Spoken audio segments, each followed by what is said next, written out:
దిష్టికి నాపరాయి అయినా పగులుతుంది అని అంటారు కదండి చాలామంది. చాలా ఇళ్లల్లో కూడా మనుషులకైనా కూడా దిష్టి అనేది అంత పవర్ఫుల్గా ఉంటుంది కదా, మనుషులకైనా మొక్కలకైనా వేటికైనా కూడా. ఆ దిష్టి అనేది ఎలా ఉంటుంది అనేది ఈరోజు నేను ఈ వీడియోలో మీకు చూపిస్తానండి. అలా గుమ్మడికాయలు కట్టుకోండి, ఏం కట్టుకున్నా కూడా కొందరికైతే ఆ దిష్టి అనేది కొడుతూనే ఉంటుందన్నమాట. వాళ్ళ ఇంటికి వచ్చేవాళ్ళైనా వాళ్ళ వాళ్ళ మీద పడే చూపులు కానివ్వండి అంత పవర్ఫుల్గా ఉంటాయి అన్నమాట. అలాంటి దిష్టి ఎలా ప్రభావం చూపుతుంది ఏంటి అనేది ప్రతి ఒక్కరూ ఈ వీడియోలో చూడండి. ఒక మొక్క అవ్వనివ్వండి, మనిషి అవ్వనివ్వండి, దిష్టి అనేది తగిలితే అంతే మాడి మసైపోతారండి. నరుడి దిష్టి అంత పవర్ఫుల్. నాపరాయే పగులుతుందంటే నరుడి దిష్టికి ఇక చెట్లు మనుషులు ఎంతండి. నాపరాయి కంటే మనం బలమైన వాళ్ళం కాదు కదా. అది ఏంటి, నరుడి దిష్టికి ఏమయ్యింది ఏంటి అనేది నేను చూపిస్తాను. ఈరోజు మా ఇంట్లో ఉన్న మొక్కలు, ఆ మొక్కల్లో కొన్ని మొక్కల పేర్లు నాకు తెలియదండి. ఆ మొక్కల పేర్లు తెలిసుంటే కామెంట్లో తెలియచేయండి. అలాగే మా ఇంట్లో రకరకాల మనీ ప్లాంట్లు ఉంటాయండి. అదేంటో నేను వేయకుండా కూడా అవే పుట్టుకొస్తూ ఉంటాయన్నమాట. అవి ఏ గోడనో స్తంభాన్నో పట్టుకొని అలా పాకి పైకి వెళ్ళి పెద్ద పెద్ద ఆకులతో ఉంటాయి. ఇంటికి వచ్చిన వాళ్ళందరూ అబ్బా భలే ఉన్నాయి మొక్కలు, అబ్బా భలే ఉన్నాయి మొక్కలు అని అంటూ ఉంటారు. ఇక నేను ఆ మొక్కలకి దిష్టి తగులుతుంది అయ్యో అనుకుంటాను. కానీ కూడా నేను దిష్టి తీసుకుంటూ ఉంటాను, నాకు కూడా నేను దిష్టి తీసుకుంటూ ఉంటాను, ఇంటికి కూడా దిష్టి తీస్తూ ఉంటాను అన్నమాట. అయినా పని చేయట్లేదండి. ఒక్కొక్కసారి ఆ దిష్టి ఏమీ పని చేయట్లేదు, ఎఫెక్ట్ కొడుతూనే ఉంటుంది. అది ఏంటి అని అనుకుంటున్నారా? నేను ఈరోజు మీకు ఈ వీడియోలో క్లియర్గా చూపిస్తానండి. ఇక ఎందుకు ఆలస్యం, వీడియో చూస్తున్నారు కదా. నేను ఒక్క 1 మినిట్ ఆగుతానండి. 1 మినిట్ కాదులే, 1 సెకండ్ ఆగుతాను. ఒక్క లైక్ కొట్టండి ప్లీజ్ వీడియోకి. అలాగే మీ సపోర్టు నేను ఎంతగానో కోరుకుంటున్నాను కాబట్టి ఛానల్ని సబ్స్క్రైబ్ కూడా చేసుకోండి. ఇక వీడియోలోకి వచ్చి మా ఇంట్లో మొక్కల్ని వరుసగా చూద్దామండి. చూస్తున్నారు కదా, ఈ మొక్క ఏంటా అనుకుంటున్నారా? ఎంత పొడవునుంది, 7-8 అడుగులు పొడుగుంది. ఏంటా అనుకుంటున్నారా? ఇది ఇంకా ఎంతో పొడవు పోయిద్దండి. మేమైతే ఈ మొక్కని మెట్ట తామర అంటాము. మెట్ట తామర పువ్వు అంటే ఇది ఎక్కడైనా మొలుస్తుందన్నమాట. ఈ చెట్టు ఎక్కడైనా వస్తుంది, పువ్వులు ఇలా పూస్తుందన్నమాట. చూడండి మనీ ప్లాంట్, ఇది ఒక రకమైన మనీ ప్లాంట్ అన్నమాట. ఈ ఆకులు చూడండి ఎంతంత పెద్ద పెద్ద ఆకులుగా ఉన్నాయో. అలా గోడకి పట్టు దొరికిందంటే, గోడకి కానీ దేనికైనా అలా పట్టు దొరికిందంటే అవి అతుక్కొని అలాగే వేర్లు అంటుకుపోయి అలా పెద్ద పెద్ద ఆకులుగా వచ్చేస్తుందండి మనీ ప్లాంట్. ఇలా ఎక్కువ ఆకులు వచ్చి మనీ ప్లాంట్ ఎక్కువ ఎవరింట్లో అయితే ఉంటుందో వాళ్ళకి ధనానికి లోటు లేకుండా ధనాభివృద్ధి చెందుతుందని అంటూ ఉంటారు. వర్షం పడేసరికి బాగా ఆకులన్నీ మురికి మురికిగా ఉన్నాయండి, రోజు వర్షం పడతా. కానీ ఈ మొక్క ఏం మొక్క, ఈ మొక్కకి పేరంటూ ఉంటే తెలిసిన వాళ్ళు, వీడియో చూసేవాళ్ళు నాకు కామెంట్లో తెలియచేయండి. చూడండి, శివుడి పైన పాము పడగ పెట్టినట్లుగా శివలింగం పైన అలా ఉంది కదండి ఆ పువ్వు. నిజంగా చూడండి, పాము పడగెత్తినట్టే అసలు పాము ఆకారంతోనే ఉంది కదండి. అలా ఒక 4-5 వచ్చాయండి. చూడండి, సేమ్ నాకైతే శివలింగం పైన అలా పడగెత్తిన పాము ఉన్న విధంగానే ఉంది కదా. ఈ మొక్క పేరు ఎవరన్నా తెలిస్తే కామెంట్ రూపంలో తెలియచేయండి. అలాగే మా ఇంట్లో మల్లె మొక్క అండి. 365 రోజులు 4, 5, 3, 2, 50, 125 అలా మల్లె మొగ్గల్ని ఇస్తూనే ఉంటుందండి. చూడండి ఎంత బాగుంటాయో, అసలు ఎన్ని రేఖలు ఉంటాయన్నమాట ఈ మల్లె మొగ్గలకి. ఎప్పుడూ మనం కోసుకొని దేవుడికి పెట్టుకోవటానికి ఎంతో అందంగా మనం గుమ్మంలోనే ఇలా ఒక మల్లె చెట్టు వేసుకున్నామంటే ఎంత బాగుంటుందో కదండి. దేవుడికి తాజా పువ్వులు పెట్టచ్చు. ఇక శివుడికి ఇష్టమైన పూలు శంకు పూలు చెట్టు అండి. మొత్తం అల్లుకుపోయింది మా గార్డెన్లో. ఇదంతా కూడా ఇప్పుడు నవరాత్రులు కదా, నవరాత్రులు అయిపోయిన తర్వాత ఆ మొక్కని నీట్గా తీసి పెంచుతానండి. అలాగే శివలింగం మొక్క అని నేను పిలుద్దాం అనుకుంటున్నాను ఈ మొక్కనైతే ఇక నుంచి. ఇక పోతే అలా కుండీలో కలబంద మొక్కని ప్రతి ఒక్కరూ పెంచుకోండి. ఎందుకంటే అష్టైశ్వర్యాలతో మీరు తొలతూగాలి అంటే అలా కలబంద మొక్క అనేది ఇంట్లో ఉంటే చాలా మంచిదండి. ఇక రకరకాల క్రోటన్స్, తమలపాకు మొక్క, రకరకాల మనీ ప్లాంట్స్ ఇవన్నీ కూడా నేను ఇలా పెంచుకుంటానండి. నాకు మొక్కలంటే చాలా చాలా ఇష్టము. ఈ మొక్కలన్నిటినీ కూడా ఇంకా మార్చి వేరే కుండీల్లో పెట్టి బాగు చేయాలండి. నేను ఇప్పుడైతే చేయలేక, టైం లేక అలా వదిలేశానండి. అన్ని తర్వాత మంచి మంచి కుండీల్లోకి మార్చాలండి. ఆ ప్రోగ్రామ్ అంతా ఒక 2-3 డేస్ పెట్టుకోవాలి. వర్షాకాలం కదండి, ఇప్పుడైతేనే మనం మొక్కల్ని కుండీలలో పెట్టుకోవాలన్నా, నేలలో నాటుకోవాలన్నా, కూరగాయ విత్తనాలు వేసుకోవాలన్నా అన్నిటికీ కూడా ఇప్పుడైతే నేల బాగా తేమగా ఉంటుంది కాబట్టి వర్షాలు పడి బాగుంటుందండి. ఇలా వేప చెట్టు వాకిట్లో మొలిసిందండి. ఇది నేను పింపుల్స్కి వాటికి వాడుతూ ఉంటానన్నమాట. ఇది వచ్చేసి పీకాక్ ప్లాంట్ అండి.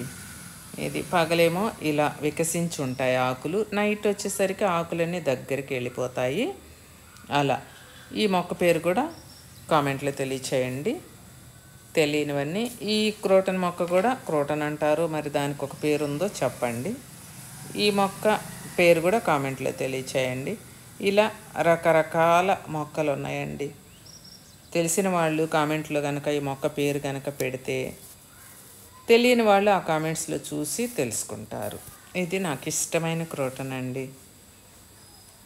ఇక నరుడి దిష్టికి నాపరాయి పగులుతుందని అన్నాను కదండి, దానికి ఎగ్జాంపుల్ ఏంటనుకుంటున్నారా? మరువం కుండి చూశారు కదా ఎలా ఉందో, నిండుగా గుబ్బురుగా ఉంది కదండి. ఇంటికి వచ్చిన వాళ్ళు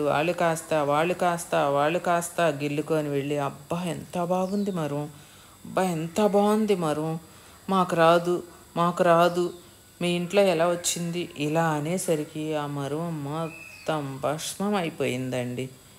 చూడండి, ఇలా నేను తమలపాకులు అన్నీ అలా నాటుకొని అందంగా రోజు చూసుకుంటా. అలాంటి కుండి ఎలా అయిపోయిందో చూడండి, మొత్తం అయిపోయిందండి. కాస్త వాళ్ళు పీక్కెళ్ళి, కాస్త వీళ్ళు పీక్కెళ్ళి, అందరు పీక్కెళ్ళి ఆ కుండి అంతా బోసిపోయి ఎండిపోయి ఇలా అయిపోయింది. నేను ఎంత ఉప్పుతో దిష్టి తీసేసినా కూడా ఆ మొక్క అలానే ఉందండి. చూస్తున్నారు కదా మరో మొక్క. నాకు చాలా బాధ వేసిందండి ఆ చెట్టు అలా అయ్యేసరికి. ఇక ఈరోజు ఆ మొక్క దగ్గర కూర్చొని ఆ ఎండిపోయిన కొమ్మలన్నీ కూడా తీసేసి వేస్తున్నానండి. ఎంత కమ్మని వాసన వస్తుందో తెలుసా అండి. మరువం ఇంట్లో ఉంటే ఇల్లంతా కూడా వాసన వస్తుందన్నమాట.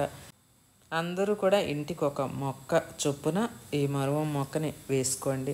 చక్కగా మల్లెపూల్లో వేసి కట్టుకోవచ్చు. మనం ఉత్తి రెమ్మ ఒక్కటి తుంపుకొని తలలో పెట్టుకొని పడుకున్నా కూడా మన బెడ్రూమ్ అంతా కూడా మంచి సువాసనతో, సెంటు వాసనతో ఉంటుందన్నమాట. చూస్తున్నారా, నేను బయట ఈరోజు చల్లగా ఉందండి కూర్చొని మరువం చెట్టు. ఆ తుక్కుగా ఉంది కదా కింద, మొత్తం ఎండిపోయి మాడి మసి అయిపోయిందండి. దిష్టి అంటే అలా ఉంటుందండి. గుమ్మడికాయలు కట్టుకోండి, నిమ్మకాయలు పెట్టుకోండి వాకిట్లో, ఏమైనా చెయ్యండి. దిష్టి తగలాలి అని ఉంటే మాత్రం తగిలి తీరుతుందండి. అది మనుషులకైనా చెట్లకైనా దేనికైనా కూడా నేనైతే చాలా నమ్ముతానండి దిష్టి అనే దాన్ని. చూడండి, అలా ఇంక ఇవన్నీ తీయకపోతే ఆ ఉన్న మొక్క కూడా బ్రతకదనమాట. ఇక ఆ ఎండిపోయినవన్నీ మనం అలా నీట్గా చేసి నీళ్లు పోసి మళ్ళీ దాన్ని ఒక రూపానికి తీసుకొచ్చుకోవాలన్నమాట. ఆ మొక్క కూడా ప్రాణం ఉంది కదా, మన మనిషిలాగేనండి. మనం ఏదైనా సరే అందంగా అపురూపంగా చూసుకుంటే అవి కూడా అందంగా ఉంటాయన్నమాట, అందంగా పెరుగుతాయి. మన ఇంట్లో పచ్చగా చెట్లు వేసుకుంటే ఇల్లు కూడా పచ్చగా కళకళలాడుతూ ఉంటుందన్నమాట. ఇల్లు అన్న తర్వాత మొక్కలు ఉండాలండి. ప్రతి ఇంటికి కూడా మొక్కలు వేసుకోవాలి. అలా ఎండిపోయిన రెమ్మలన్నీ తుంచేసి ఆ అడుగున వేర్లు కదులుతూ ఉన్నాయి కదండి, అవి మట్టిలోకి బాగా నొక్కి పెట్టేసామంటే ఫ్రెష్గా మళ్ళీ ప్రాణం పోసుకొని మనం రోజు నీళ్ళు పోస్తూ ఉండాలన్నమాట. అప్పుడు ఆ కుండీ నిండా గుబ్బురుగా మళ్ళీ ఆ మరువం అనేది వస్తుందండి. చూడండి, మొదుళ్ళతో సహా ఎండిపోయిందండి. అందరి చూపు ఈ మొక్క మీదే పడేదనమాట ఇంటికొచ్చి. అలా ప్రతి ఒక్కళ్ళు అలా గిల్లకుండా అసలు వెళ్ళరు. గిల్లి వెళ్తారనమాట. ప్రతి ఒక్కళ్ళు చేతులు కూడా పెట్టకూడదనమాట ఎవరంటే వాళ్ళు కూడా. అలా గిల్లేసరికి నా మరువం మొక్క మొత్తం ఇలా అయిపోయిందండి. నేను చాలా దిగులుగా ఉండి ఇక ఈరోజు ఏదైతే అది అయిందని సోమవారం కదా, మంగళవారము శుక్రవారము అలా మొక్కల్లో ఏమి నేను కట్ చేయనండి. ఇలా సోమవారము బుధవారము శనివారం అయితే నేను కట్ చేస్తాను. ఇలా కట్ చేసేసుకొని నీట్గా అలా చేసుకున్నా. కానీ ఈ కుండి గొగ్గిరిగా ఉంది కదండి, ఈసారి నేను మారుస్తానండి. ఎందుకంటే ఈ కుండి అచ్చొచ్చిన కుండి అండి. ఈ మొక్క బాగా వస్తుందని చెప్పి ఆ కుండీని మార్చకుండా అలా పగిలిపోయి డొక్కులాగున్నా కూడా అలానే ఉంచానండి. కుండీలు కూడా మొత్తం మార్చేసి మంచి మంచి కుండీలు తీసుకొచ్చి దాంట్లో ఇలా రెమ్మ తుంచాను చూడండి. అలా రెమ్మ తుంచిన తర్వాత ఆ పక్కన పలుచగా ఉంది కదా కుండీలు మొక్క లేకుండా అలా నాటేసామంటే కొమ్మలు కూడా బతుకుతాయండి. మరువం కొమ్మలు ఎప్పుడు తేమగా ఉంచుకోవాలి, అది బ్రతికే వరకు తేమగా ఉంచుకోవాలన్నమాట. చూశారు కదండి, అంతా ఎండిపోయిన ఎంత వచ్చిందో, ఒక్క కుండీకే ఎంత వచ్చిందో చూశారు కదా. ఇలా మా గుమ్మం అండి, మా గుమ్మం పక్కనే పువ్వులు. ఎందుకంటే చీకటితోటి 3ంటికి 4ంటికి మనం పూజ చేసుకుంటాం కదా పండగలప్పుడు. అప్పుడు గుమ్మంలో లైట్ వేసుకొని బయటికి రాగానే మన గుమ్మంలోనే కనుక పూల మొక్క ఉందంటే చక్కగా చుక్కమల్లె అంటామండి. మా అమ్మ నాకు మా ఇంట్లో ఉంటే మా అమ్మ వాళ్ళ ఇంట్లో ఈ మొక్క నాటుకో, నీకు పువ్వులకి లోటు ఉండదు, దేవుడికి ఎప్పుడు పూజ చేసుకుంటావు కదా అని ఈ మొక్క ఇచ్చిందండి. తెచ్చి నాటుకున్నా. రోజు అయితే చెట్టు నిండా ఉంటాయి పూలు. ఇప్పుడు నవరాత్రులు కదా, నేను ఒక్క పువ్వు కూడా ఉంచటల్లా. ఇచ్చిన పూలన్నీ తుంపి దేవుడికి పెట్టేస్తున్నా. రేపటికి పూసే పువ్వులు మాత్రమే చెట్టుకున్నాయి. అలా పూసి అయిపోయినాక ఎండిపోయి అలా ఉంటాయి అన్నమాట. వాటిని గిల్లి మనం పక్కన వేసేసుకున్నామంటే తాజాగా మళ్ళీ మొగ్గలు వచ్చేస్తాయి. ఇలా తమలపాకులండి అన్నీ అయిపోయినాయి. ఈ మధ్య దేవుళ్ళకి కోసి ఎప్పటికప్పుడు తాంబూలాల కింద పెడుతూ అలా చేసేసరికి తమలపాకులు కూడా చిట్టి ఆకులుగా ఇప్పుడు మళ్ళీ ఫ్రెష్గా వస్తున్నాయండి. అలా జామ మొక్క, మెట్ట తామర మొక్కలు, మల్లె మొక్కలు ఇలా అన్నీ వేసుకొని పెంచుకోండి. ఇల్లు అన్న తర్వాత మొక్కలు ఉండాలండి. ఇల్లు ఎప్పుడు పచ్చగా కళకళలాడుతూ ఉండాలి. మరువం చెట్టు చూశారు కదా, పాత చెట్టు ఇదండి. ఈ వీడియో కనుక మీకు నచ్చినట్లయితే లైక్ చేయండి, ఛానల్ని సబ్స్క్రైబ్ చేసుకోండి. టైంపాస్కి మీరు కూడా మా ఇంట్లో మొక్కలన్నీ చూస్తారని ఈ వీడియోతో ఈరోజు మీ ముందుకు వచ్చానండి. ఎందుకంటే వర్షాకాలం కదా, మొక్కలన్నీ కూడా మనం చిన్న పిలకలు ఉన్నా కూడా ఏ మొక్క అయినా తీసి పక్కన నాటుకోవాలన్నా అంతా కూడా ఈ వర్షాకాలంలోనే చేసుకుంటే మనకి బాగుంటాయండి. ఇలా ఈ మొక్కలన్నీ చూపించాను కదా, వీటిల్లో మీకు ఏ మొక్కలు నచ్చాయి, ఇంకేమైనా మొక్కలు తీసి వేరే ప్లేస్లో నేను వేసుకోవాలా అనేది అంతా కూడా కామెంట్లో తెలియచేయండి.